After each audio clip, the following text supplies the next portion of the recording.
அருமையானவர்களே, சிசு கொலை பாவம். திருமண வாழ்க்கையில இருக்கீங்களா? உண்மையா இருங்க. Abortion no. நீங்க அதை ரொம்ப அசால்ட்டா செய்றீங்களா? உங்களை மன திரும்பத்துல கோப்ப கொடுங்க. ரிபென்ட் டுடே.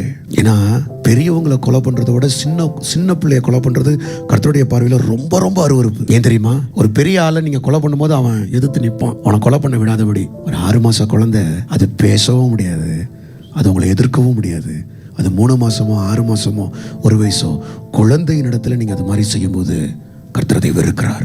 இன்னைக்கு நம்ம லேட்டஸ்ட் டெக்னாலஜியில் இருக்கிறோம்.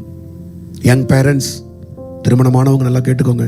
நீங்கள் கருத்தரித்து ஸ்கேனில் பார்க்கும்போது குழந்தைக்கு அங்கவீனங்கள் இருக்குதுன்னா டாக்டர் உடனே சொல்லுவார், கலைச்சிடலாம், இது வேண்டாம், இன்னொரு பிள்ளை நீங்கள் ட்ரை பண்ணுங்க, உங்களுக்கு வயசு இருக்கும் டாக்டர் சொல்லுவார்.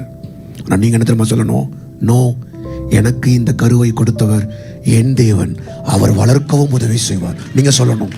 பயப்படக்கூடாது. இந்த கருவை எனக்கு தரிக்க அவர் செய்திருப்பார், ஆனால் அதை வளர்க்கவும் எனக்கு கர்த்தர் உதவி செய்வார். நீங்க யோசிச்சு பாருங்க, என் வாசலையே ஆண்டவரை அடைபட்டிருக்கு, இதனால அடைச்சிருக்கீங்களா? இதனால நான் முன்னேற போடாம இருக்கிறேன்னா? இந்த வார்த்தையை நீங்க ஊழியக்காரன் மூலமா கொடுத்துட்டு இருக்கிறீங்க. இது கொடுக்கப்படும் போதே நீங்க மனம் திரும்பும் பொழுது கர்த்தர் உங்களை விடுவிப்பார்.